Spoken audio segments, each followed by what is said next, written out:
Hello everybody and welcome back to Lester Loves Watches. Now my love of watches is pretty extensive. It goes all the way from the present day with really nice reissues from Seiko, nice 41mm Rolexes, extends all the way through the 1970s, 60s and 50s with all of those gorgeous chronographs and divers watches and pilots watches that you can get from those decades. And my interest in watches goes all the way back to the 17th century, really. The first usable pocket watches with a balance spring were produced in the late 1680s. And some of my favourite and indeed first collectible watches were pocket watches from the early 1700s. And this is one of them that I have in my hand here. So this watch has just come back from my watchmaker. It's been completely disassembled, cleaned, oiled, and has had parts remade for it. And it's now ticking away beautifully. So I thought I'd show it to you inside and out as a very nice example of an early pocket watch. So this is a pair-cased watch, has an outer case and an inner case, sometimes called the box. Now, to open most cases like this, there's a little button on the side there, which is often absent, depending on the condition of the watch.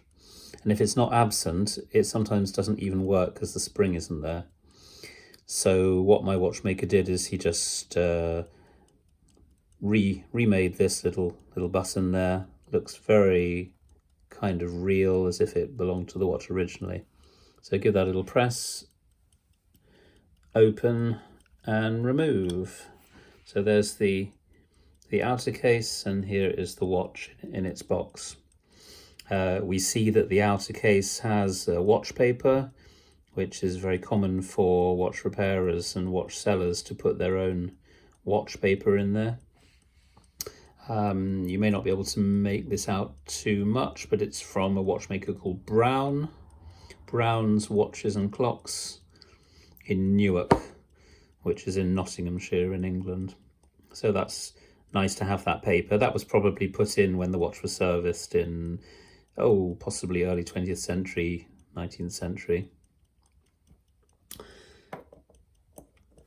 So here is the watch ticking away. Enamel dial, 9-carat gold hands.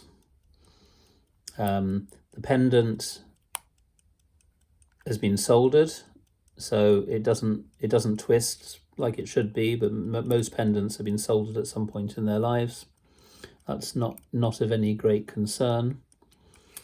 Turning the watch round, we see the hole for winding it, so that you don't have to open the watch to do that.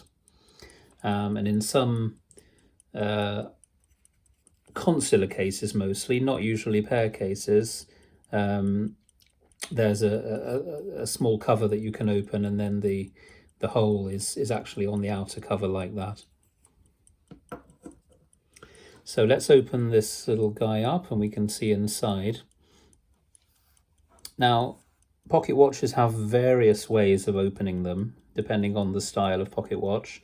Sometimes there's a little kind of ridge or lip on this side that you open the watch face with your finger. And on other ones, usually the earlier ones, that little lip is down here at the 6th position. So what we're going to do is very carefully get our fingernail in the little hole, little slit between the two, fingernail in, slide it up and down a bit, and it will click. And then very carefully you can open up the glass there. And then the second part of this operation is to find the very tiny little sort of button there, which again you will put your fingernail in, press the button, actually a thumb is better, press the button and lift lift the case open like that. And that reveals the beautiful beating mechanism. So this mechanism is about nearly 300 years old. So when my watchmaker was dismantling the watch, he found out various things, such as a signature behind the dial. He looked at the general style of the movement, and often there is a mark underneath the main plate here, which will further help you to date the watch. Furthermore, you look at the maker, which in this case is George Graham, an eminent horologist of the late 17th century, early 18th century. Now, I'm not sure if we can get the signature in too much of a focus here, but it's at the top there. George Graham, London, GEO, as a shortening of the name George.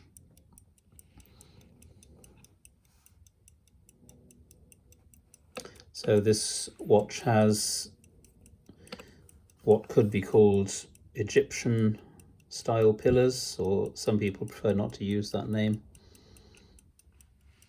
And then just to the left, just here, you can see the chain wrapped around the fusee cone. And that, as you wind the watch, that chain wraps itself round, which provides the, let's say, the regulated power to actually make the watch tick. I'm not a watchmaker, by the way. I sometimes talk absolute rubbish about the technical side of watches, so I'm not going to say too much for fear of getting it wrong.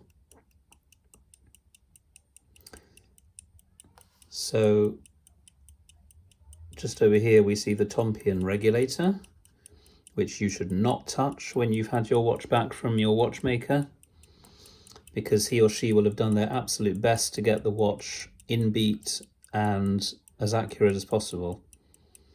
And unless you really know what you're doing, if you try and fiddle with that little regulator, you're going to undo all the good work that you've just paid for.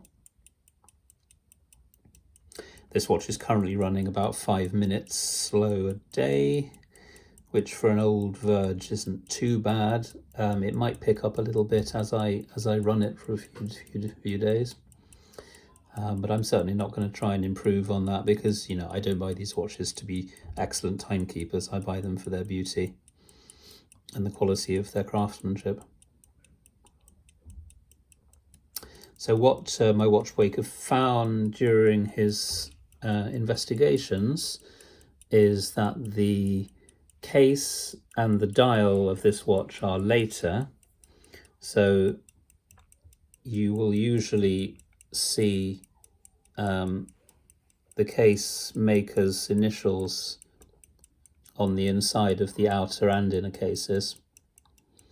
And the initials of this case maker date from, I think he was registered in about 1804.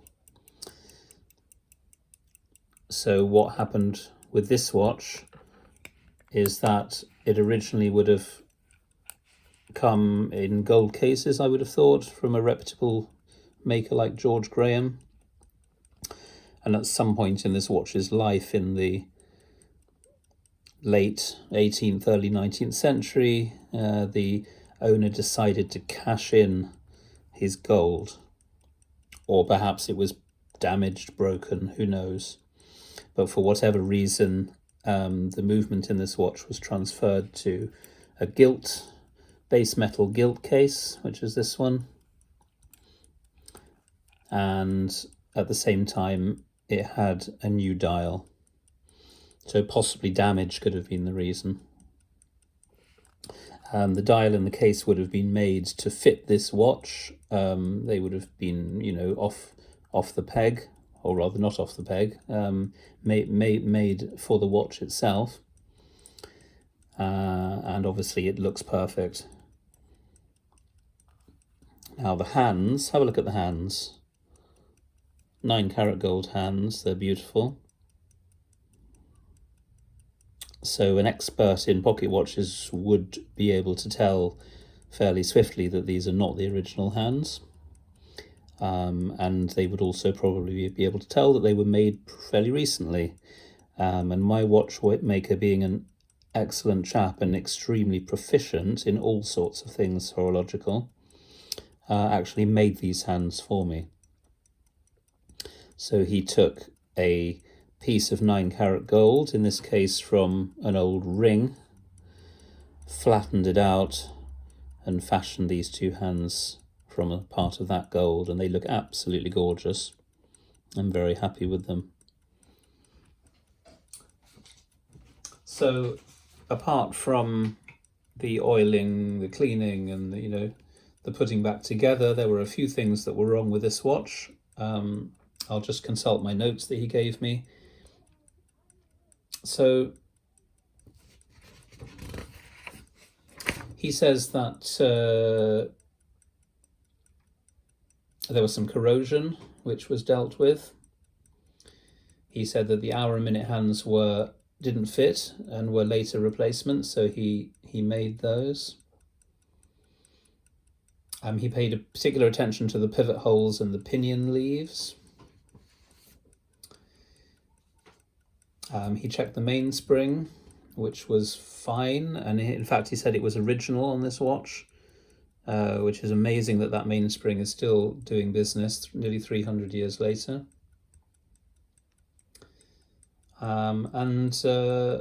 Yeah, apart from the little spring, little button to open the outer case, that was it really.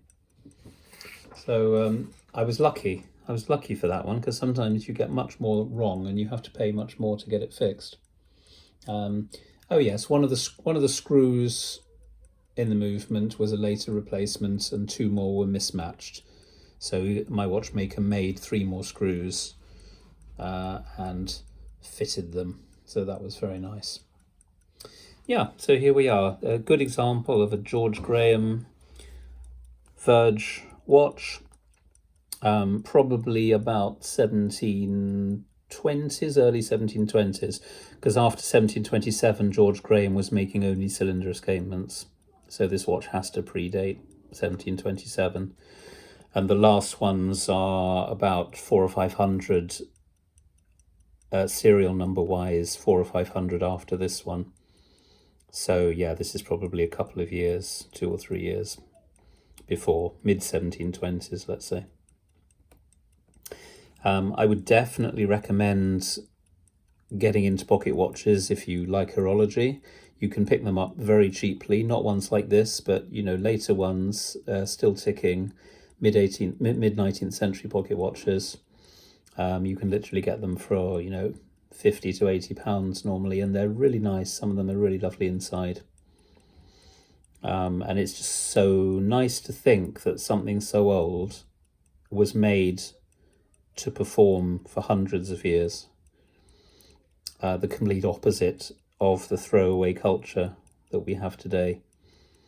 So thank you, George Graham, for making such a wonderful product, and thank you very much to my watchmaker for breathing new life into it. So there we are. This has been Lester Loves Watches, and I will see you in the next one. Thanks for watching.